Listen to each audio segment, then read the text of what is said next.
नमस्कार, आज की बात में आपका स्वागत है। पिछले हफ्ते जिस कोरोना की दवा का जिक्र मैंने आपसे किया था, मोलन्यूपिराविर, आज उसको लेकर अच्छी खबर मेरे पास में है। अब सरकार ने कोरोना की ये टैबलेट मरीजों को देने की परमिशन दे दी है, लेकिन इसके लिए कुछ शर्तें हैं, कुछ कंडीशंस हैं। सरकार ने सिर्फ बुजुर्गों को या फिर कोमॉर्बिड कोरोना पेशेंट को ही यह दवा इस्तेमाल करने की परमिशन दी है। सरकार ने मोलन्यूपिराविर नाम की इस दवा को कोरोना के इलाज में इस्तेमाल का क्लियरेंस दे दिया है और आज इस्तेमाल की गाइडलाइन जारी की। सरकार ने हिदायत दी है कि फिलहाल यह दवा 60 साल से ज्यादा उम्र के लोगों को दी जा सकती है। 60 साल से कम उम्र के सिर्फ उन लोगों को, उन कोरोना पेशेंट्स को यह दवा दी जा सकेगी जो पहले से sugar, heart, kidney, liver, cancer या ऐसी किसी गंभीर बीमारी से जूझ रहे हों, जिनका इम्यून सिस्टम पहले से कमजोर है। लेकिन जो नौजवान स्वस्थ हैं और कोरोना की चपेट में आ गए, उन्हें यह दवा देने की परमिशन नहीं है, क्योंकि इसके साइड इफेक्ट्स हो सकते हैं। इस पर भी रिसर्च चल रही है। क्योंकि सरकार ने इसके इमरजेंसी यूज की परमिशन दी है, इसलिए सावधानियां जरूरी हैं। सरकार ने मोलन्यूपिराविर के इस्तेमाल पर पाबंदियां क्यों लगाई, इसका वो कौन सा साइड इफेक्ट है जो खतरनाक है, यह भी मैं आपको बताऊंगा। लेकिन पहले यह बता दूं कि मोलन्यूपिराविर कोरोना के इलाज में कारगर है। इसके 5 दिन के कोर्स से पेशेंट का रिकवरी रेट बहुत बेहतर है। फिलहाल साइंटिस्ट ने इसकी जो डोज प्रेस्क्राइब की है, उसके मुताबिक कोरोना के पेशेंट को रोज दिन में 2 बार 800 mg मोलन्यूपिराविर लेना होगा। 5 दिन का कोर्स होगा। अभी तक जिन मरीजों को दवा दी गई है वो 5 दिन में कोरोना नेगेटिव हो गए। इसीलिए सरकार ने 60 साल से ऊपर और कोमॉर्बिड कोरोना पेशेंट्स के इलाज के लिए मोलन्यूपिराविर का इस्तेमाल करने की मंजूरी दी है। कोविड टास्क फोर्स के अध्यक्ष एन.के. अरोड़ा ने बताया कि अभी यह दवा डॉक्टर की निगरानी में ही लेना सही रहेगा। मोलनुपिराविर एक एंटीवायरल है। ये तब फायदा करती है जब बीमारी शुरुआती दौर में ही इसको दिया जाए, और उसका मेन जो प्रभाव है कि अस्पताल में दाखिल होने की और आईसीयू में एडमिशन होने की संभावना कम कर देता है। और इसका जो है एक इरेशनल यूज जो है वो खतरनाक है। इसका जो मेरे हिसाब से जो महत्वपूर्ण योगदान रहेगा मरीजों के इलाज के लिए, और वो ये है कि जो बुजुर्ग मरीज हैं, खास तौर पे जिनमें कोमॉर्बिडिटीज हैं और बीमारी के शुरुआती दौर में अगर इन दवाई को दिया जाएगा तो उनकी गंभीर बीमारी होने की संभावना कम हो जाती है, क्योंकि इन्हीं में गंभीर बीमारी होती है, इन्हीं में अस्पताल दाखिल करने की जरूरत होती है और मृत्यु दुर्भाग्य से इन्हीं लोगों में होती है। तो वहां पर इसका कुछ फायदा देखा जा सकता है, लेकिन ये आने वाले समय में इसका पता चलेगा। लेकिन अगर इस्तेमाल करनी है तो यही कंडीशन है। जो युवा लोग हैं, खास तौर पे जो रिप्रोडक्टिव ग्रुप के लोग हैं, उस एज ग्रुप में इसको नहीं इस्तेमाल करना। उसका कारण ये है कि ये जो स्पर्म्स है और बच्चा जो भ्रूण बन रहा होता है उसमें म्यूटेशन करते हैं जो नुकसान दे सकता है। और ऐसी स्थिति में, और यही नहीं, ये कहा जाता है कि एक बार अगर दवाई ले ली जाए तो अगले 3 महीने तक इसका दवाई का असर हमारे जो जननांग हैं उन पे प्रभाव रहता है। तो अगर हमें देना है तो बुजुर्गों में और जिनमें कोमॉर्बिडिटी है उन्हीं में देना है।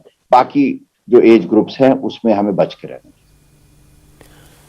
तो ये बात बिल्कुल साफ है। एन.के. अरोड़ा साफ साफ कह रहे हैं कि फिलहाल कोरोना की दवा सिर्फ बुजुर्ग कोरोना मरीजों को प्रेस्क्राइब की जाएगी और नौजवानों को यह दवा इसलिए देने से मना किया क्योंकि शुरुआती रिसर्च में पाया गया कि मोलन्यूपिराविर रिप्रोडक्टिव सिस्टम पर असर डाल सकती है।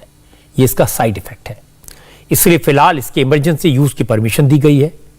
लेकिन स्वस्थ लोगों और नौजवानों को यह दवा न देने का फैसला लिया गया है, और जो लोग ये दवा लेंगे उन्हें भी डॉक्टर की सलाह लेनी चाहिए। डॉक्टर की सलाह पर ही यह दवा लेनी है।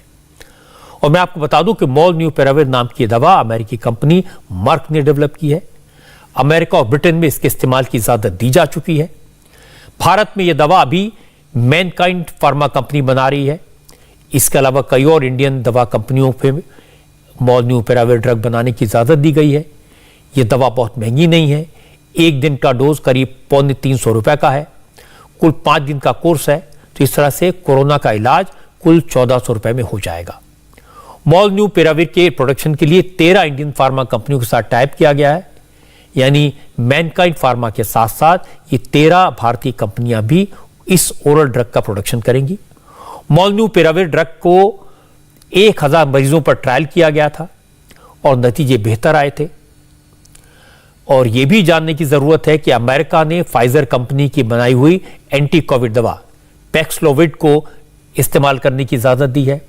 ब्रिटेन ने एवुशेल्ड नाम की एंटी कोविड ड्रग के इस्तेमाल की मंजूरी दी है। यह दवा कोविशील्ड वैक्सीन डेवलप करने वाली कंपनी एस्ट्राजेनेका ने बनाई है। कोरोना के इलाज में अभी इन दवाओं को एक्सपेरिमेंटल तौर पर परमिशन दी गई है। इनके इस्तेमाल के रिजल्ट अच्छे रहे, एक्सपीरियंस अच्छा रहा तो ऐसी दूसरी दवाइयां भी बाजार में आ सकती हैं। एक और अच्छी खबर यह है कि कोरोना टेस्टिंग के नियमों में हमारे देश में कुछ रियायत दी गई है। आईसीएमआर ने कोरोना के टेस्ट की जो नई गाइडलाइन जारी की है उनसे आपको काफी राहत मिलेगी। अब एक राज्य से दूसरे राज्य में जाने वाले लोगों के लिए कोरोना टेस्ट कराना जरूरी नहीं होगा। सिर्फ उन्हीं लोगों को टेस्ट कराना होगा जिनमें कोरोना के लक्षण हैं, सिम्टम्स हैं। एसिम्प्टोमेटिक लोगों को कोरोना का टेस्ट कराने की जरूरत नहीं है। आईसीएमआर ने जो गाइडलाइंस जारी की हैं उनके मुताबिक अब कोरोना वायरस से इन्फेक्टेड व्यक्ति के संपर्क में आने वाले लोगों को भी कोरोना टेस्ट कराना जरूरी नहीं है। कोरोना के जिन मरीजों ने होम आइसोलेशन का टाइम पूरा कर लिया है, 7 दिन के बाद उन्हें नेगेटिव माना जाएगा। उन्हें अपने आप को नेगेटिव साबित करने के लिए दोबारा कोरोना टेस्ट नहीं कराना होगा। आईसीएमआर की गाइडलाइंस के मुताबिक जिन लोगों को खांसी, बुखार, कफ ऐसे लक्षण हैं, जिनका गला खराब है, जिनको स्वाद नहीं आ रहा, गंध नहीं आ रही, उन्हें कोरोना टेस्ट कराना जरूरी है। या जिन लोगों में कोरोना के लक्षण दिख रहे हैं, सिर्फ उन्हीं लोगों को कोरोना टेस्ट कराने की जरूरत होगी। इसके अलावा 60 साल से ज्यादा उम्र के लोगों के लिए कोविड टेस्टिंग के गाइडलाइंस जैसी पहले थी वैसी ही रहेंगी, उनमें कोई परिवर्तन नहीं है। इंटरनेशनल ट्रैवल करने वालों को भी पहले की तरह कोविड टेस्ट कराना अनिवार्य है, जरूरी है। अब सवाल है कि कोरोना तेजी से फैल रहा है, इसके बाद भी हमारी सरकार ने कोरोना टेस्टिंग की गाइडलाइन को बदला क्यों, टेस्टिंग में छूट क्यों दी? तो मैं आपको बता दूं कि सरकार ने जो फैसला लिया वो एक्सपर्ट की राय के बाद, वायरोलॉजिस्ट की सलाह के बाद लिया है।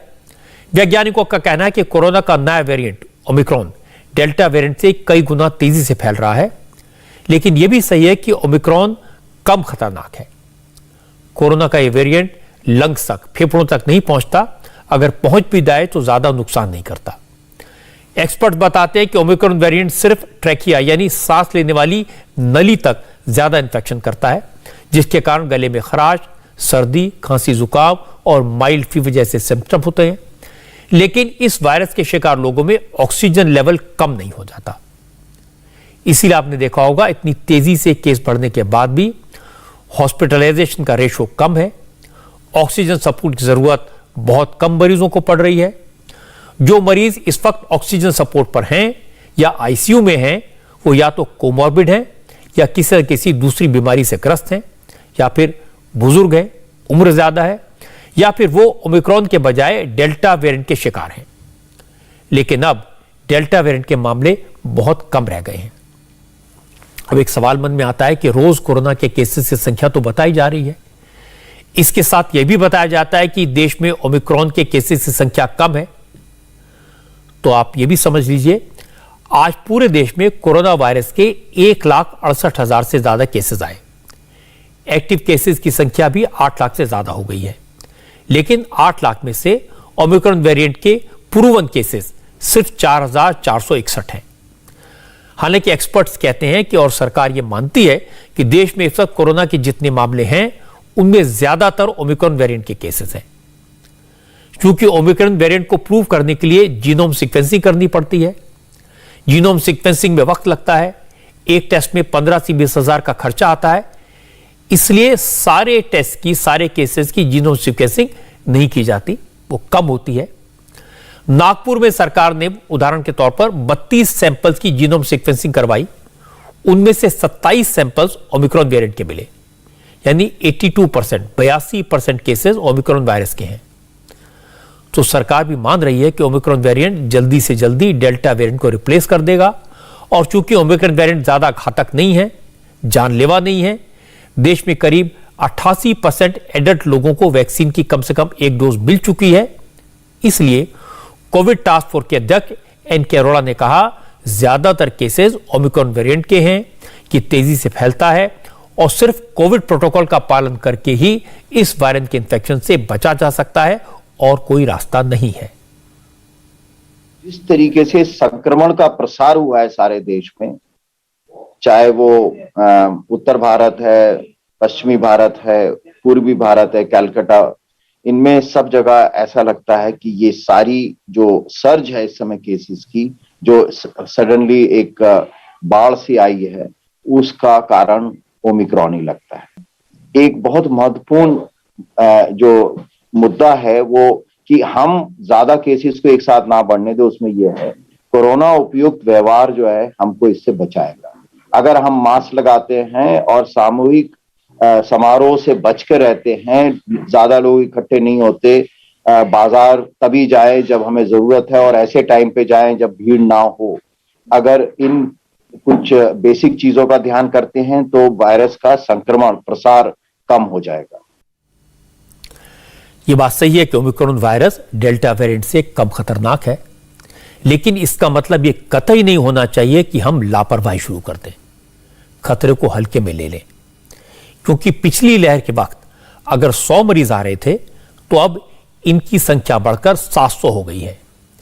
इसलिए हॉस्पिटलाइजेशन का रेट कम होने के बाद भी मरीजों की संख्या बढ़ रही है। अगर इसी रफ्तार से कोरोना बढ़ता रहा तो हेल्थ सिस्टम प्रेशर में आ सकता है और मुश्किल है कि इस बार सरकार की तैयारी पूरी है, ऑक्सीजन के नए प्लांट लग गए हैं, बेड्स भी तैयार हैं, लेकिन डॉक्टर्स की कमी हो जाएगी क्योंकि इस बार बड़ी संख्या में डॉक्टर्स इन्फेक्शन का शिकार हो रहे हैं। अकेले मुंबई में 500 से ज्यादा डॉक्टर्स कोरोना से इन्फेक्ट हो गए हैं।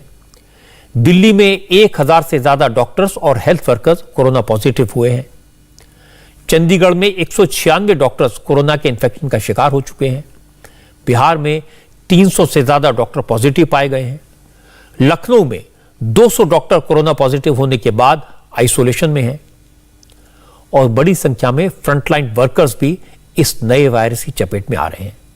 और इससे होता क्या है कि सिस्टम पर प्रेशर पड़ता है, दवाएं होंगी, ऑक्सीजन होंगे, हॉस्पिटल बेड्स होंगे, लेकिन कहीं कहीं डॉक्टर्स और नर्सेज नहीं होंगी तो इलाज में मुश्किल तो होगी। इसीलिए यह बार बार कहा जा रहा है कि वायरस से बच के रहें वरना दिक्कत होगी। हमें यह नहीं भूलना चाहिए कि हमारे देश आबादी में दुनिया में दूसरे नंबर पर है। 63 करोड़ से ज्यादा लोगों को वैक्सीन की दोनों डोज लग चुकी हैं। 88% एडल्ट आबादी को वैक्सीन की कम से कम एक डोज दी जा चुकी है। 150 करोड़ से ज्यादा लोग हैं। ये बहुत बड़ी संख्या है, फिर भी खतरा है। और जनसंख्या जब ज्यादा होती है तो चुनौती कितनी बढ़ जाती है, चीन इसका एक उदाहरण है। चीन में कैसी कैसी दिक्कत हो रही है, कैसे हालात हैं, कितनी सख्ती की जा रही है, इसकी तस्वीर मैं आपको दिखा देता हूं। कोरोना की मुसीबत सब जानते हैं पूरी दुनिया में चीन ने फैलाई। अब चीन में कोरोना फैल रहा है तो वहां से रोकने के लिए क्या किया जा रहा है, इसकी तस्वीरें देखकर आपका दिल दहल जाएगा। चाइना ने अन्यांग सिटी में फुल लॉकडाउन लगा दिया है। इस शहर की आबादी 52 लाख है। यहां कोरोना के 57 नए केसेस मिले थे। इनमें से 2 पेशेंट ओमिक्रॉन वेरिएंट के थे। ओमिक्रॉन इन्फेक्शन कंफर्म होने के बाद ही अन्यांग शहर में तालाबंदी कर दी गई। अब यहां के सभी 52 लाख लोगों का टेस्ट होगा।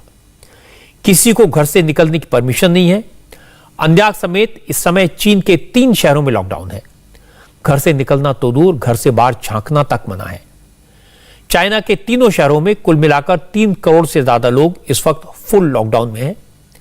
असल में चीन की राजधानी बीजिंग में 4 फरवरी से विंटर ओलंपिक होने वाले हैं। इन खेलों से पहले चाइना ने जीरो कोविड पॉलिसी का ऐलान कर रखा है, यानी चाइना की कम्युनिस्ट सरकार किसी भी कीमत पर कोविड इन्फेक्शन को जीरो करना चाहती है। इसीलिए अगर किसी शहर में ओमिक्रॉन वेरिएंट के 1 या 2 कोविड केस भी मिलते हैं तो वहां फुल लॉकडाउन लगा दिया जाता है। जिन शहरों में कोरोना के पेशेंट मिलते हैं वहां हर नागरिक का टेस्ट होता है। पॉजिटिव लोगों को अलग कर दिया जाता है। कोरोना पेशेंट्स के लिए चीन ने अलग से कैंप बनाए हैं और दुनिया इन तस्वीरों को देखकर हैरान है, दहल गई है।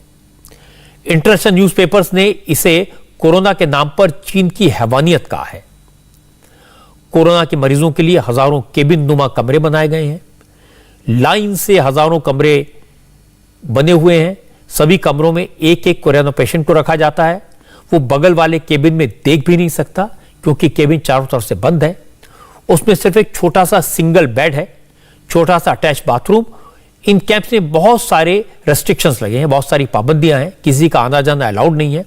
सिर्फ हेल्थ वर्कर्स आते हैं और यहां रहने वाले लोगों को कुछ जरूरी सामान देकर चले जाते हैं। क्योंकि चीन की तस्वीरें तो बाहर आती नहीं है, लेकिन ऑस्ट्रेलिया और अमेरिका के न्यूज़पेपर्स ने कुछ तस्वीरें शेयर की हैं। सोशल मीडिया पर वेरीफाइड अकाउंट से शियान, अन्यांग और यूझोउ शहर के कुछ वीडियोस अपलोड किए गए हैं। इन वीडियो में दिखाई दे रहा है कि कोरोना के मरीजों को छोटे छोटे माचिस के बॉक्स जैसे कमरों में कैद कर दिया गया है। लोगों को मूवमेंट की कोई आजादी नहीं है। दावा यह किया जा रहा है कि चाइना ने पिछले साल अक्टूबर से ही ये कोविड कैंप बनाने शुरू कर दिए थे। सबसे पहले शियान शहर में पिछले साल दिसंबर में लॉकडाउन लगाया था। शियान के कोरोना पेशेंट को इस तरह से कैद किया गया था। हमारे देश में तो माइल्ड सिम्पटम्स वाले मरीजों को होम आइसोलेशन की इजाजत है, लेकिन चीन में अगर कोई कोविड इन्फेक्टेड है तो उसे घर में रहने की कतई परमिशन नहीं है। मरीजों को इन कैद खाने जैसे कमरों में रहना पड़ता है। उनके कांटेक्ट में आने वालों को भी इसी तरह कैंप्स में रहना मंजूर है। इन कैंप्स में रहने वाले अपने खाने पीने और दूसरी जरूरतों के लिए पूरी सरकार की सप्लाई पर पूरी तरह निर्भर करते हैं। इन लोगों को काल कोठरी जैसे कमरों में रखने के साथ साथ शियान शहर को चाइना के बाकी इलाकों से काट दिया गया है। खाने पीने के सामान की दुकानें खोलने की परमिशन भी नहीं है। चाइना इस वक्त कोरोना को लेकर बहुत घबराया हुआ है। 3 शहरों में लॉकडाउन लगाने के अलावा उसने टियानजिन और शेनजेन जैसे शहरों में बहुत सख्ती कर दी है। जिन लोगों पर शक है कि वो कोविड इन्फेक्टेड लोगों के संपर्क में आए हैं, उन्हें आइसोलेट किया जाता है। यहां तक कि छोटे छोटे बच्चों को भी कोविड आइसोलेशन कैंप में भेजा जा रहा है। कुछ वीडियोस में छोटे बच्चों को पीपी किट पहनाकर कोविड कैंप में लाया जा रहा है। बसों में भरकर लोगों को कोरोना के खास कैंप तक ले जाया जाता है। और हैरानी की बात है कि चीन के अधिकारी रात के वक्त लोगों के घरों में रेड करते हैं, छापेमारी कर रहे हैं। ऑस्ट्रेलिया और ब्रिटेन के अखबारों में खबर छपी है कि शियान शहर में अधिकारी देर रात तक लोगों के घरों में घुस जाते हैं, उन्हें जबरदस्ती पकड़कर कोविड सेंटर्स में ले जाते हैं। शियान में 1 करोड़ 30 लाख लोग पिछले 1 महीने से लॉकडाउन में हैं, फिर भी यहां कोविड के केसेस मिल रहे हैं। इससे परेशान चाइनीज अधिकारी अब रातों में छापे मारकर लोगों को जबरदस्ती कोविड सेंटर्स में ले जाते हैं। चाइना तो सख्त पाबंदियां लगाकर लोगों को कैद करके कोरोना पर काबू पाने की कोशिश कर सकता है, लेकिन दुनिया के दूसरे मुल्कों में तो ऐसा नहीं हो सकता। वहां तो तानाशाही नहीं है। इसीलिए दुनिया में जहां जहां अभिव्यक्ति की आजादी है, लोकतंत्र है, वहां लापरवाही हुई तो हालात बिगड़े।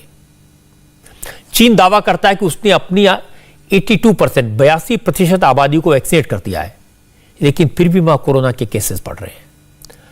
अमेरिका का दावा है कि उसने अपनी 63% पॉपुलेशन को फुल्ली वैक्सीनेट कर दिया है। यानी अमेरिका में करीब 21 करोड़ लोगों को वैक्सीन के दोनों डोज मिल चुकी हैं। फिर भी अमेरिका में रोजाना कोरोना के 3 से 5 लाख केसेस आ रहे हैं। और इसके 2 बड़े कारण हैं। एक तो वहां की आबादी का एक बड़ा हिस्सा वैक्सीन लेने के लिए तैयार नहीं है। ये खुद को एंटी वैक्सर कहते हैं। ये लोग न तो कोरोना का टेस्ट कराने को तैयार होते हैं, न ये अमेरिकी नागरिक मास्क लगाते हैं, न सोशल डिस्टेंसिंग का पालन करते हैं। इसके अलावा जिन लोगों ने वैक्सीन लगवा ली, वो लोग पूरी तरह बेफिक्र हो गए, घूमने निकल पड़े। ये सोचा हमें तो कुछ हो ही नहीं सकता। इसीलिए पूरी ताकत लगा देने के बावजूद अमेरिका इस वायरस को काबू नहीं कर पाया है। ब्रिटेन में, फ्रांस में, इटली में कोरोना के केसेस तेजी से बढ़ रहे हैं, बड़ी संख्या में आ रहे हैं। ब्रिटेन में कल कोरोना वायरस के 1,40,000 से ज्यादा नए केस मिले। फ्रांस में भी 24 घंटे में 93,000 से ज्यादा नए केसेस मिले हैं। इन दोनों देशों ने अपनी एडल्ट आबादी के 75%, 75% से ज्यादा हिस्से को कोरोना की वैक्सीन दे दी है। लेकिन इसके बाद जैसे ही पाबंदियां हटी तो कोरोना का इन्फेक्शन फिर से बढ़ गया। फ्रांस ने अपने यहां नए रेस्ट्रिक्शंस लगाए हैं। जब रेस्ट्रिक्शन लगाए तो उसके खिलाफ विरोध प्रदर्शन हो रहे हैं, लोग सड़कों पर उतर आए। एक और यूरोपियन कंट्री इटली का भी बड़ा बुरा हाल है। फर्स्ट वेव में इटली में कोरोना वायरस ने बहुत कहर बरपाया था। एक बार फिर से इटली में हर दिन 1 लाख से ज्यादा नए केसेस सामने आने लगे हैं। इटली में पब्लिक प्लेसेस पर जाने वालों के लिए खास ग्रीन पास जारी किया जाता है। यूरोप जैसे हालात ऑस्ट्रेलिया में भी हैं। ऑस्ट्रेलिया में पिछले कई दिन से हर दिन 60,000 नए केसेस मिल रहे हैं। ऑस्ट्रेलिया के नंबर कितने डरावने हैं, इसे इस बात से समझ सकते हैं कि ऑस्ट्रेलिया की आबादी दिल्ली के बराबर है, लेकिन वहां इस वक्त दिल्ली से 3 गुना ज्यादा नए कोरोना केसेस मिल रहे हैं। ऑस्ट्रेलिया के लिए राहत की बात सिर्फ इतनी है कि मोर्टेलिटी रेट, मरने वालों का रेट कम है। कोरोना को कंट्रोल करने के लिए कल से वहां की सरकार ने फाइजर की वैक्सीन लगानी शुरू कर दी है। इन देशों ने जो गलती की उसका खामियाजा भुगत रहे हैं। हमारे देश में सरकार न चीन जैसी सख्ती कर सकती है और न हमारे पास अमेरिका और यूरोप जैसा हेल्थ इंफ्रास्ट्रक्चर है। इसलिए हमें खुद ही ज्यादा सावधान रहने की जरूरत है। लेकिन असल में हो उल्टा रहा है।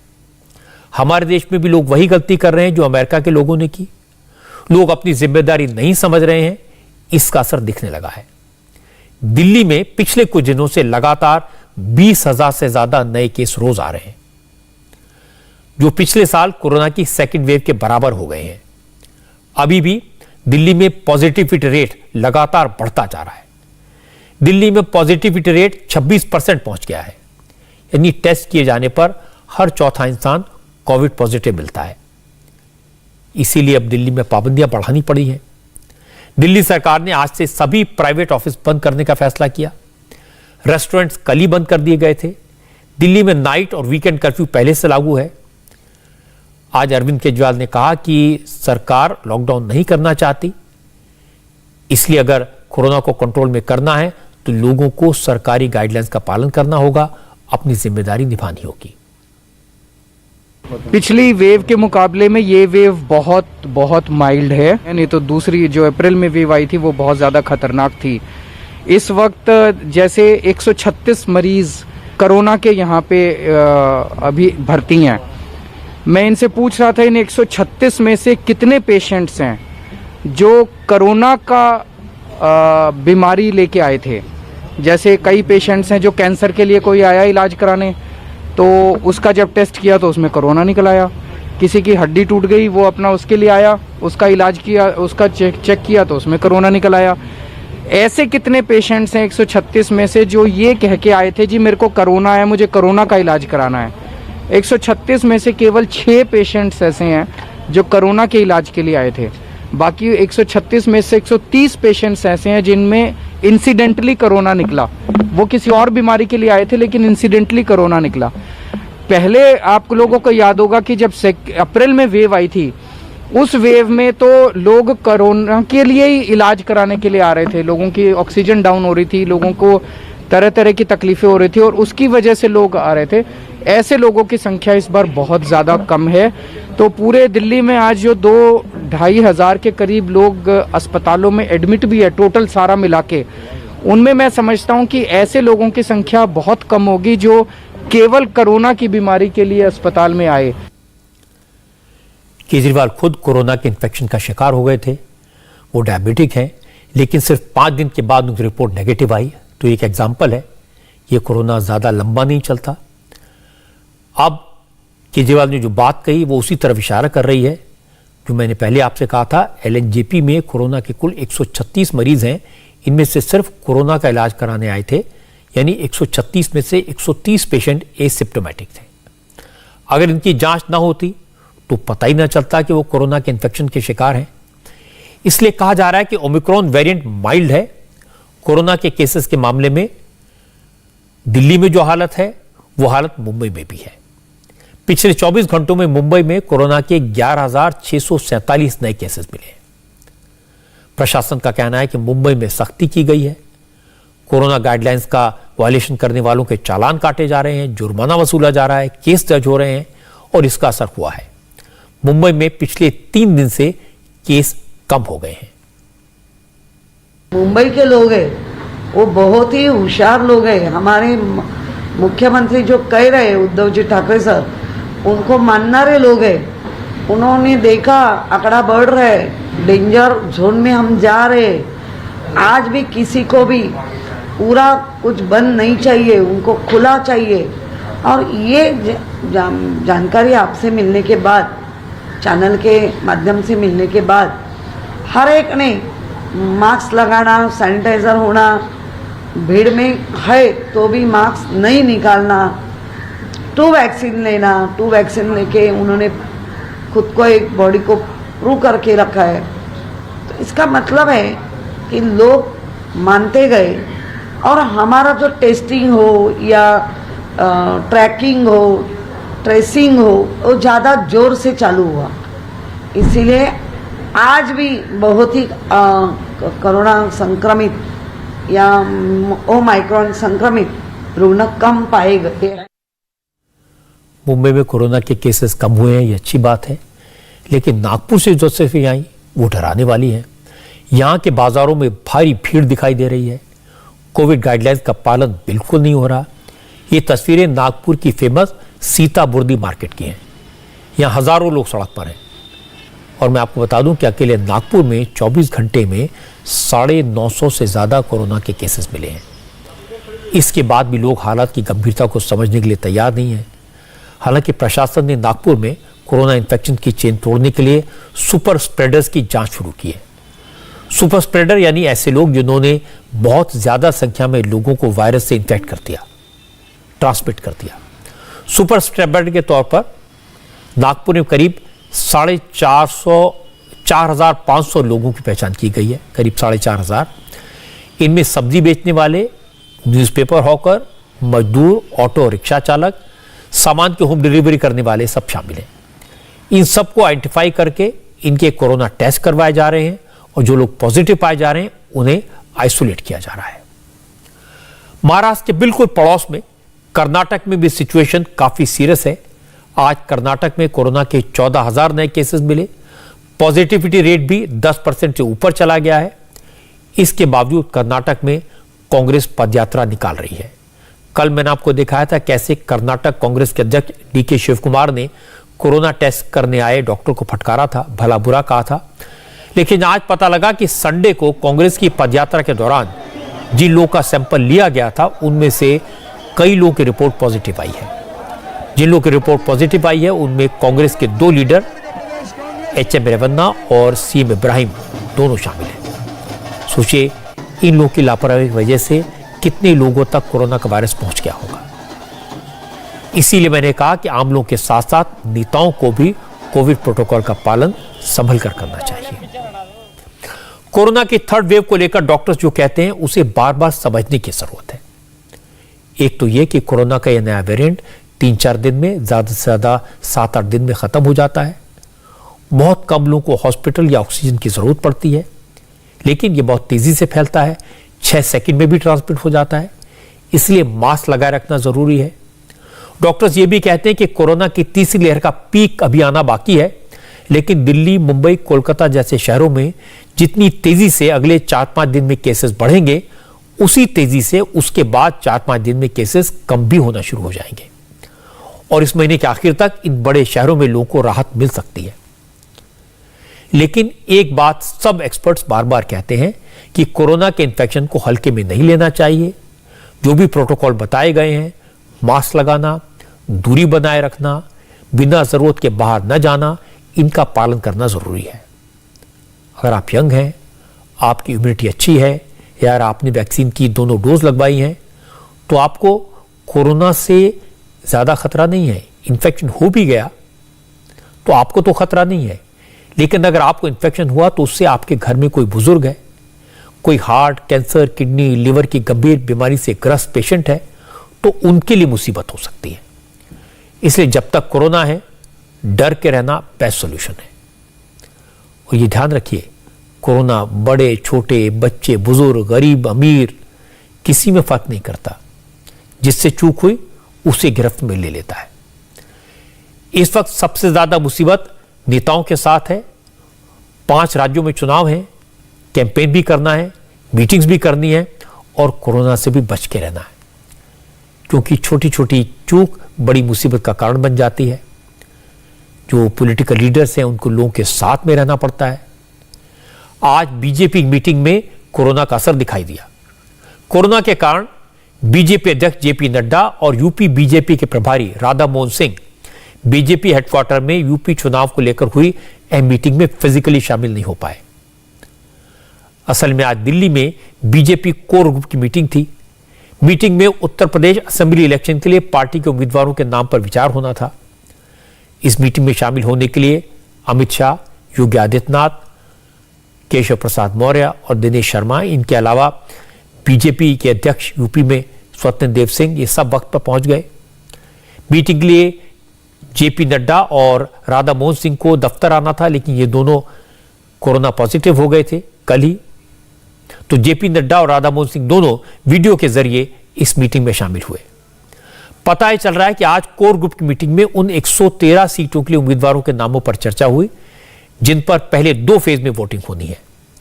आज की मीटिंग में जो नाम तय होंगे उन पर 13 जनवरी को होने वाली बीजेपी की सेंट्रल इलेक्शन कमेटी की मीटिंग में आखिरी फैसला किया जाएगा। जिस वक्त बीजेपी कोर ग्रुप की मीटिंग चल रही थी, उसी वक्त योगी आदित्यनाथ की सरकार में कैबिनेट मिनिस्टर स्वामी प्रसाद मौर्य के इस्तीफे की खबर आई। स्वामी प्रसाद मौर्य के पास 4 बड़े बड़े मंत्रालय थे। मौर्य योगी सरकार में श्रम एवं सेवायोजन और समन्वय मंत्री थे। स्वामी प्रसाद मौर्य ने गवर्नर को ईमेल के जरिए अपना इस्तीफा भेजा और इसके थोड़ी देर बाद अखिलेश यादव ने स्वामी प्रसाद मौर्य के साथ अपनी एक तस्वीर ट्विटर पर डाली और स्वामी प्रसाद मौर्य का समाजवादी पार्टी में स्वागत करने का ऐलान कर दिया। जैसे ही अखिलेश का ट्वीट आया, ठीक उसी वक्त बीजेपी विधायक रोशन लाल वर्मा स्वामी प्रसाद मौर्य के इस्तीफे की हार्ड कॉपी लेकर गवर्नर हाउस पहुंच गए और हर स्टेप की खबर लगातार मीडिया को दी जाती रही। सब कुछ पूरी प्लानिंग के मुताबिक हुआ। जैसे ही स्वामी प्रसाद मौर्य के इस्तीफे की खबर आई तो भारतीय सुहेलदेव समाज पार्टी के अध्यक्ष ओपी राजभर ने कहा, अभी और खबरें आएंगी, अभी तो ये शुरुआत है। राजभर ने कहा, स्वामी प्रसाद मौर्य अकेले नहीं है, अभी तो कई विधायक और मंत्री बीजेपी छोड़ेंगे। इसके बाद यही दावा स्वामी प्रसाद मौर्य ने किया। उन्होंने कहा, बड़ी मुश्किल से 5 साल काटे, 5 साल तक मंत्री तो रहा, लेकिन जहर का घूंट पीकर अब सही मौका मिला तो तुरंत इस्तीफा दे दिया। दलितों, पिछड़ों, सब लोग खड़े हैं, किसानों, बेरोजगार नौजवानों, छोटे लघु मध्यम व्यापारियों के खिलाफ सरकार के रवैये को देखते हुए उत्तर प्रदेश योगी सरकार के मंत्रिमंडल से मैंने मंत्री पद से इस्तीफा दिया। पत्र मैंने श्री राज्यपाल जी को भेज दिया और इस्तीफे के कारण का उल्लेख भी उस पत्र में दिया है, जिसकी सूचना मैंने आप लोगों को, मीडिया वालों को भी प्रेषित कर दी है। समाजवादी राष्ट्रीय अध्यक्ष अखिलेश यादव ने फोटो भी ट्वीट करी, तो क्या आप समाजवादी आज ज्वाइन करेंगे? भाई, मैं राजनीतिक व्यक्ति हूं, तो कहीं न कहीं किसी न किसी राजनीतिक पार्टी से वार्ता हमें करनी ही होगी। मैं अपने प्रदेश के कार्यकर्ताओं, समर्थकों से बात करूंगा और कौन कितनी संख्या में आ रहा है इसका आंकड़ा मैं 2 दिन बाद बताऊंगा। दर्जनों विधायक आएंगे, दर्जनों इस्तीफा देंगे, अभी दर्जनों देंगे। आप देखते रहिए, देखते रहिए। कहां पर जाएंगे? अभी आगे की वार और आगे की धार देखते रहिए। कब तक इस्तीफा? 1-2 दिन में मैंने समय दे दिया है। मेरे इस्तीफे का असर 2022 विधानसभा चुनाव के परिणाम के बाद आपको देखने को मिलेगा। वैसे स्वामी प्रसाद मौर्य के सब्र की, उनकी सहनशीलता की दाद देनी पड़ेगी। 5 साल तक बर्दाश्त करते रहे, कुछ नहीं कहा। जब तक मंत्री रहे दर्द सहन करते रहे, कुछ नहीं कहा। चुनाव से ठीक पहले उन्हें अचानक ये समझ आया कि योगी आदित्यनाथ की सरकार ने तो किसी के लिए कुछ नहीं किया। स्वामी प्रसाद मौर्य को अचानक ये समझ आया कि योगी आदित्यनाथ ने दलितों, पिछड़ों, किसानों, बेरोजगारों के लिए, नौजवानों के लिए कुछ नहीं किया, तो उन्होंने मंत्री पद छोड़ दिया, पार्टी छोड़ दी। लेकिन पता यह लगा कि स्वामी प्रसाद मौर्य अपने बेटे उत्कृष्ट मौर्य को रायबरेली की ऊंचाहार सीट से टिकट दिलवाना चाहते थे, लेकिन बीजेपी हाईकमान इसके लिए तैयार नहीं थी, क्योंकि स्वामी प्रसाद मौर्य खुद एमएलए हैं, मंत्री थे। उनकी बेटी को पार्टी ने लोकसभा इलेक्शन में टिकट दिया था। उनकी बेटी संघमित्रा मौर्य बदायूं से बीजेपी की सांसद हैं। और बड़ी बात यह कि स्वामी प्रसाद मौर्य के कहने पर बीजेपी ने उनके बेटे को पिछले चुनाव में टिकट दिया भी था। ऊंचाहार से ही उत्कृष्ट मौर्य चुनाव लड़े थे, लेकिन समाजवादी पार्टी के उम्मीदवार मनोज पांडे ने उन्हें 31,000 वोट से हराया था। उस वक्त बीजेपी के पक्ष में जबरदस्त माहौल था। उसके बावजूद स्वामी प्रसाद मौर्य का बेटा चुनाव हार गया था। अब वो फिर बेटे को उसी सीट से टिकट देने की मांग कर रहे थे। बीजेपी ने मना कर दिया, इसलिए स्वामी प्रसाद मौर्य अपना रास्ता तलाश रहे थे। पता यह भी लगा कि अखिलेश यादव ने स्वामी प्रसाद मौर्य को, उनके बेटे को और उनके साथ आने वाले दूसरे नेताओं को टिकट देने का वादा कर दिया है। इसीलिए आज स्वामी प्रसाद मौर्य सामाजिक न्याय की बड़ी बड़ी बातें करने लगे। हालांकि जब उनसे इसके बारे में पूछा गया तो स्वामी प्रसाद मौर्य ने कहा उन्होंने कभी अपने बेटे के लिए टिकट की मांग नहीं की। बात बेटी और बेटे की नहीं है, बात विचारधारा की है। अगर बेटी बेटे को या मुझको एक नहीं 50 फीट टिकट दे दें, लेकिन जिस तरीके से 5 साल मैंने इनकी विचारधारा को देखा, पढ़ा, मैं अम्बेडकर विचारधारा का हूं और अम्बेडकर विचारधारा के लोगों को भारतीय जनता पार्टी में जिस तरीके से 5 साल कसक के साथ काम करना पड़ा, वो पीड़ा मेरी है। उचित प्लेटफॉर्म पर मैं हमेशा सरकार के संज्ञान में लाते रहे, राष्ट्रीय नेताओं के संज्ञान में लाते रहे, लेकिन बात तो सुनी गई, लेकिन परिणाम कुछ नहीं आया।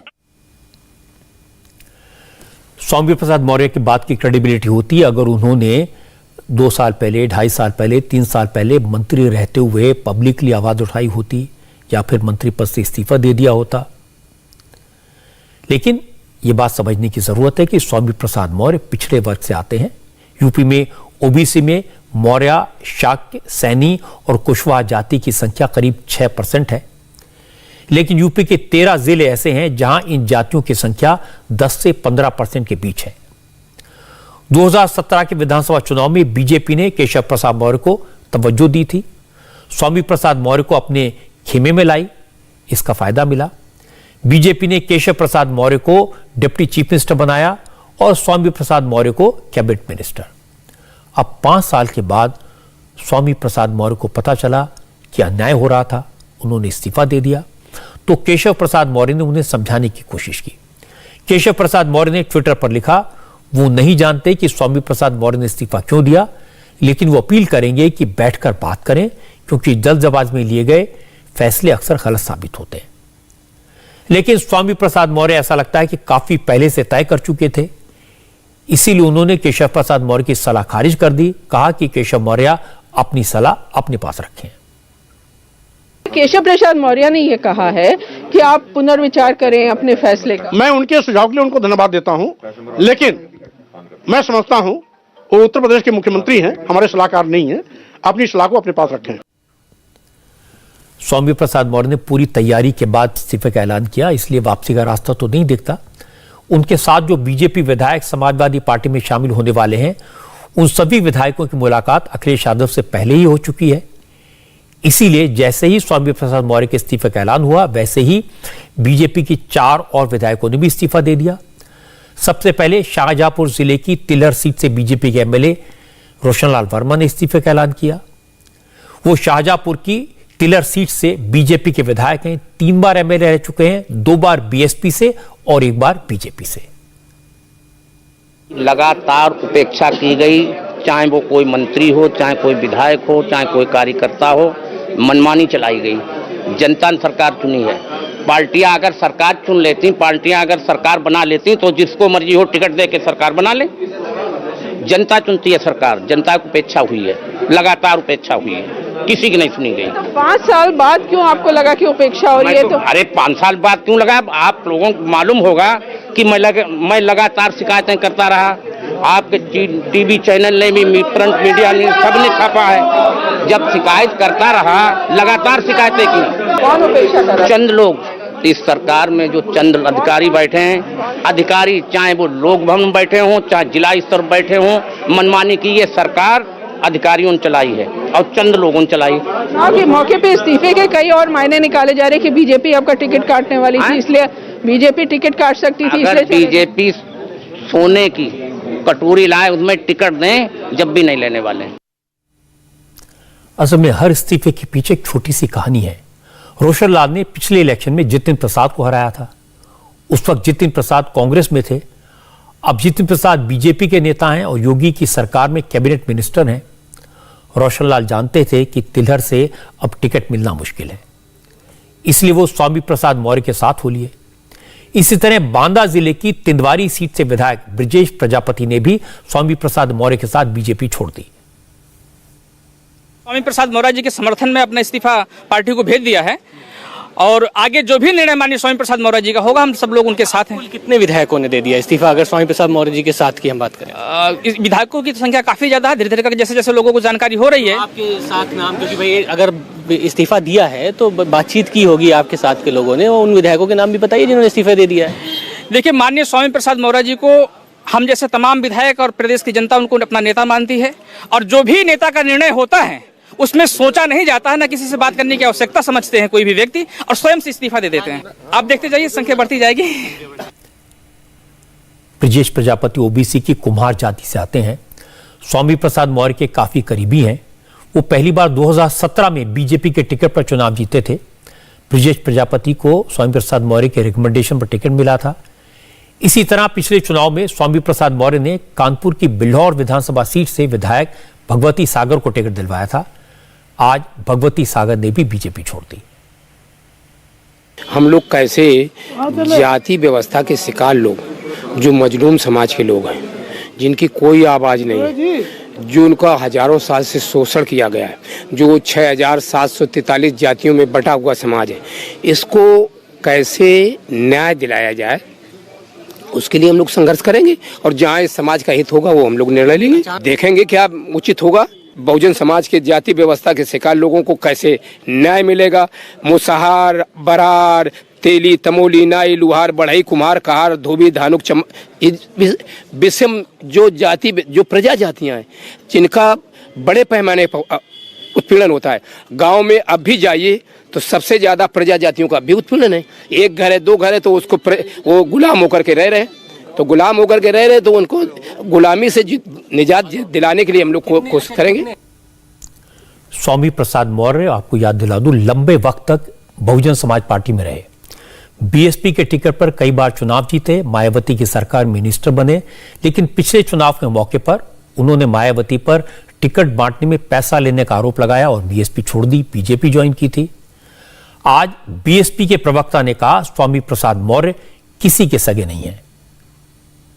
ये लोग नाखादा लोग हैं, बेईमान लोग हैं। ये तो जिस पार्टी में जाएंगे उसी में गंद फैलाएंगे। लेकिन मुझे कुछ नहीं कहना है, जिसको जिस पार्टी में जाना है जाए। हमने आपसे पहले कहा था कि हमारे 315 सीटें अभी तक डिक्लेयर हो चुकी हैं और समाजवादी पार्टी, भारतीय जनता पार्टी और कांग्रेस, इन लोग अगर टिकट बंटवारा करेंगे भी तो देखिएगा बहुत बदलाव आएगा और सारे भगदड़ मच जाएंगे और सारा फायदा बहुजन समाज पार्टी को मिलने वाला है।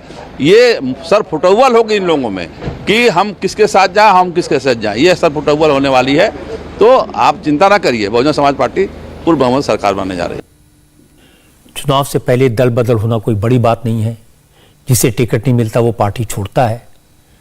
स्वामी प्रसाद आज जो बात कह रहे हैं वही बातें उन्होंने बीएसपी के बारे में 2016 में उस वक्त कही थी जब बीएसपी छोड़कर वो बीजेपी में शामिल हो रहे थे। आज उसी तरह की बातें वो बीजेपी के बारे में कह रहे हैं। सवाल ये, अगर बीजेपी ने दलितों के लिए, पिछड़ों के लिए, व्यापारियों के लिए, नौजवानों के लिए, किसानों के लिए कुछ नहीं किया तो स्वामी प्रसाद मौर्य 5 साल तक उसी सरकार का हिस्सा थे, वो क्या करते रहे। हकीकत यह कि स्वामी प्रसाद मौर्य अब अपने बेटे का करियर देख रहे हैं, बेटे को सियासत में चमकाना चाहते हैं और बीजेपी मौका नहीं दे रही। बस इतनी सी बात है। यह बात स्वामी प्रसाद मौर्य ने सीधे सीधे कहना उनके लिए संभव नहीं है, कह नहीं सकते, लेकिन उनकी मजबूरी समझी जा सकती है। अब सवाल यह कि बीजेपी के कितने और विधायक पार्टी छोड़ेंगे। स्वामी प्रसाद मौर्य के इस्तीफे के बाद यूपी की सियासत पर महाराष्ट्र के कद्दावर नेता और एनसीपी अध्यक्ष शरद पवार ने बड़ी भविष्यवाणी की। शरद पवार ने आज ऐलान किया कि एनसीपी यूपी में समाजवादी पार्टी के साथ मिलकर चुनाव लड़ेगी। पवार ने कहा कि स्वामी प्रसाद मौर्य तो शुरुआत है, बीजेपी के 13 विधायक इस्तीफा देंगे। बीजेपी में कोई रहना नहीं चाहता क्योंकि यूपी में बदलाव होने वाला है। अब रोज कोई ना कोई नेता बीजेपी छोड़कर समाजवादी पार्टी में शामिल होगा, यह कहा शरद पवार ने। उत्तर प्रदेश में परिवर्तन आने वाला है। आज मौर्य जी ने जो इस्तीफा दिया मिनिस्ट्री से और पार्टी से, और इस्तीफा लेकर समाजवादी पार्टी को सहयोग देने की बात उन्होंने कही, और साथ साथ इनके साथ भी 13 एमएलए और कुछ साथी वो इसमें ज्वाइन होने वाले हैं। और आज 9 से शुरुआत है, आप देखेंगे और ये कुछ दिनों में हर दिन कोई ना कोई नया चेहरा वहाँ से छोड़कर यहाँ आएगा और परिवर्तन के प्रक्रिया में शामिल होगा। असल में शरद पवार का या उनकी पार्टी का उत्तर प्रदेश की राजनीति से दूर दूर तक कोई लेना देना नहीं है। ना उनकी पार्टी का वहाँ संगठन है, ना उनके पास चुनाव लड़ाने के लिए एमएलएज हैं। लेकिन शरद पवार पिछले 3 साल से लगातार एंटी मोदी मोर्चा बनाने की कोशिश में है, और ये उसी कोशिश में एक कदम है। अब यूपी के चुनाव का एक और रंग आपको दिखाता हूं। यहां औरैया जिले की विधुना सीट से बीजेपी एमएलए विनय शाक्य की बेटी रिया शाक्य ने अपने ही चाचा और दादी पर गंभीर आरोप लगाए हैं। विधायक विनय शाक्य की बेटी रिया शाक्य ने एक वीडियो जारी करके आरोप लगाया कि उनके चाचा ने उनके पिता का अपहरण कर लिया है, उनके पिता को किडनैप करके लखनऊ ले जाया गया है। रिया शाक्य का कहना है कि उनके पिता लंबे समय से बीमार हैं, पैरालाइज्ड हैं, चल फिर नहीं सकते, लेकिन उन्हें जबरदस्ती लखनऊ ले जाकर समाजवादी पार्टी में शामिल करने की साजिश हो रही है। रिया शाक्य ने अपनी वीडियो में कहा वो बीजेपी के कार्यकर्ता हैं। उन्होंने यूपी के मुख्यमंत्री योगी आदित्यनाथ से उनके पिता को वापस लाने की अपील भी की। सम्मानित सभी लोगों को अवगत कराना चाहती हूं कि मैं विधायक विधुना श्री विनय शाक्य की पुत्री रिया शाक्य हूं। मेरे पिताजी को 1 मई 2018 को ब्रेन स्ट्रोक पड़ा था, जिसके बाद उन्हें लखनऊ के पीजीआई अस्पताल में भर्ती कराया गया था। मैं धन्यवाद देना चाहती हूं हमारे यशस्वी मुख्यमंत्री योगी आदित्यनाथ जी का कि उन्होंने उच्च स्तर पे डॉक्टर पैनल टीम बनाकर मेरे पिताजी का इलाज करवाया और स्वयं मेरे पिताजी को 4 से 5 बार पीजीआई अस्पताल में देखने आए। मेरे पिताजी ना तो स्पष्ट तरीके से बातचीत कर सकते हैं, और ऑपरेशन होने के बाद उनके सोचने समझने की शक्ति भी कम हो गई है। हम लोग क्षेत्र में भारतीय जनता पार्टी के लिए काम कर रहे हैं, क्योंकि चुनाव नजदीक हैं।